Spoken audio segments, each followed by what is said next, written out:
Eastbound and down and loaded up for a trucking.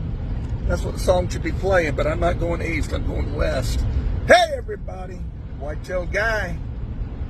I got a few minutes to kill. Still got a couple more hours before I'm home.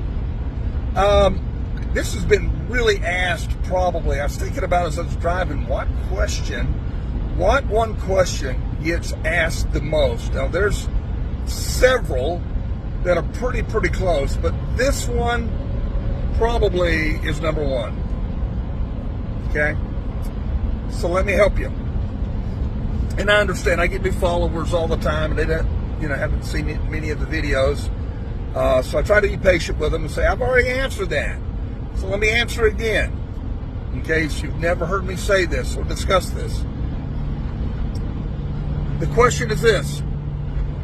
Either they would go, I have a big buck on camera, but he only shows up at midnight or 2 in the morning or 10 at night, and I need to know what I can do to get him to be on my property or in front of my camera, or in front of my stand in the daylight. Or, I don't have any big bucks on my camera. What can I do to draw big bucks in front of my cameras, in front of my stands? Well, number one, if you don't have any on your camera, you may not have any at all. You've got to have big mature bucks, in the area. And maybe all you and your neighbors have been banging away at 2-year-olds, 3-year-olds at the most, for the last 20 years, and there's really no really big bucks because of that. You've decimated that age class. So that's answer to one part of the answer to the question. You may not have any big mature bucks in your area just because of over-harvesting of 2- and 3-year-olds. And there are some parts of the country that have that. I get it. I understand it. It's your tag, whatever makes you happy, blah, blah, blah. I understand. I've got them. Bad neighbors. Okay? I understand that. But there's a way to get around bad neighbors. But if you got a whole community of bad people that just love to shoot 2-year-olds, you're never going to see much of a 3 or 4, much less a 5-year-old. So that's answer to part of the question. Let me answer the one I get, the one I really get a lot of. And the outdoor industry, outdoor television, YouTube superstars, social media idiots have promoted this and have blindly misled you greatly by saying if you buy this product, if you buy this food plot seed, if you buy this mineral, if you use this deer call, if you even sit in this stand, you will be able to shoot a monster buck like I do every year. That is a lie. There's a good chance, there's a couple things, reasons why you may not be getting pictures of, you're only getting pictures of your big buck and mature bucks at night. Your camera may be in a place.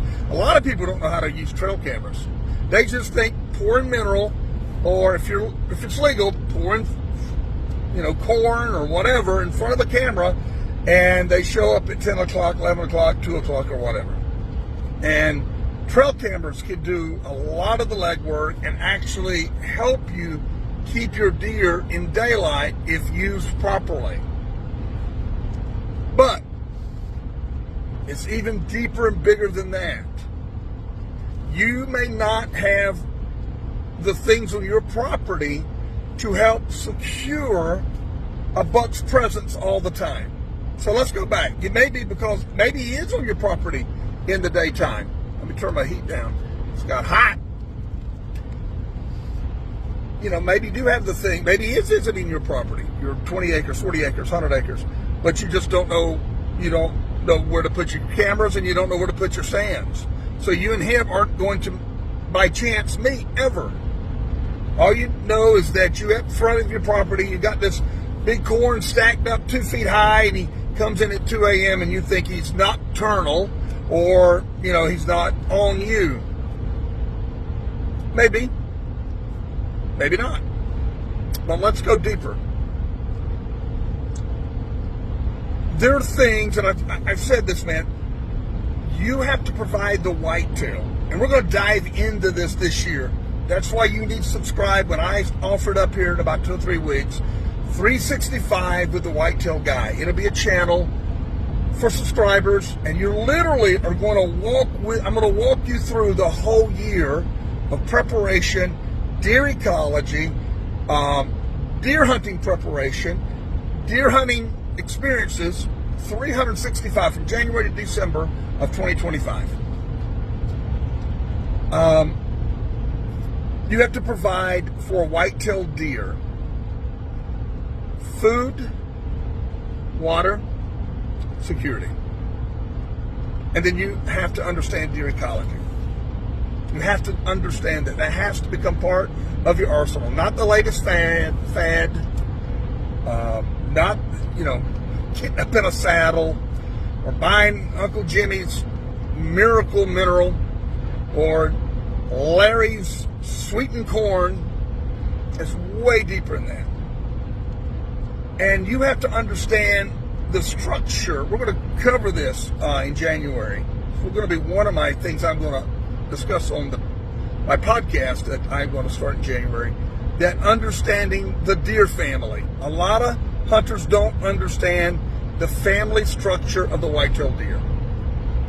But if you provide water, security, food, prefer food, pretty much 365, and it's not a corn pile, that's nothing but a filler, okay? If you do that, you will have deer. The focus has gone wanky.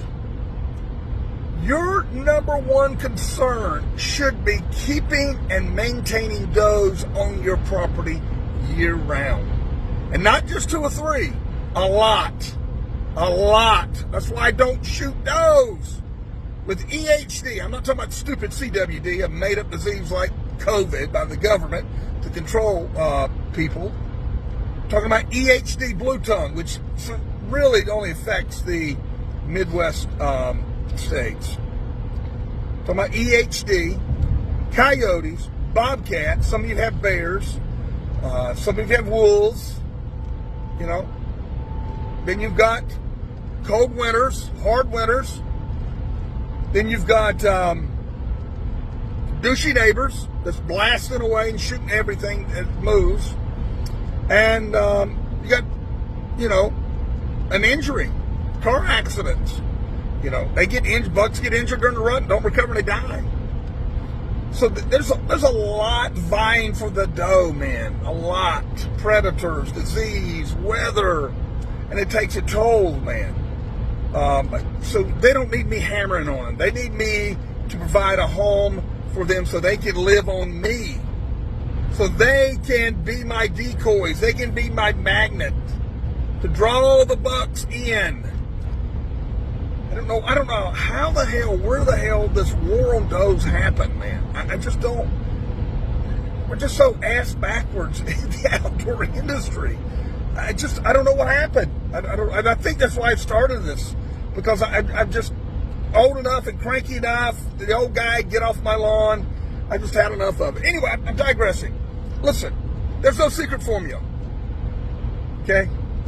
If you do not have a great doe population and keep them and maintain them, you're never going to have a great buck population or great buck visits. Okay? That's what you need to concentrate. That's why people hire me. That's why people hire me, so I can show you how it's done. And it's not easy. It's blood, sweat, and tears, and eating tag soup and letting bucks get from 2 to 4. It's hard work. If I ever resemble or try to tell you it's easy or try to make it easy, you really, really should know I apologize. I am no way trying to make it like that at all. But it's so rewarding, man. It's so stinking rewarding when it does happen. So there is none. There's no secret formula. I mean, there's no magic out there in outdoor industry world that you could buy at Bass Pro, Cabela's, or your local hardware store. There's nothing. Deer ecology, understanding it, sound deer management practices will get those big bucks that you want to see, that you want to kill. It will happen. Blood, sweat, tears, deer ecology, providing things for the whitetail that they need, food, water, security, and understanding deer ecology. I hope this helped. I really do. Like, share, comment all my content, please, no matter where you're listening this at TikTok, Instagram, or Facebook. Always wear a lifeline. Always have a lifeline in the tree. Always wear your safety harness. Always wear your safety harness. Always have a lifeline. Always shoot straight. I'll be right here next time you come back. I'm the Whitetail Guy. God bless.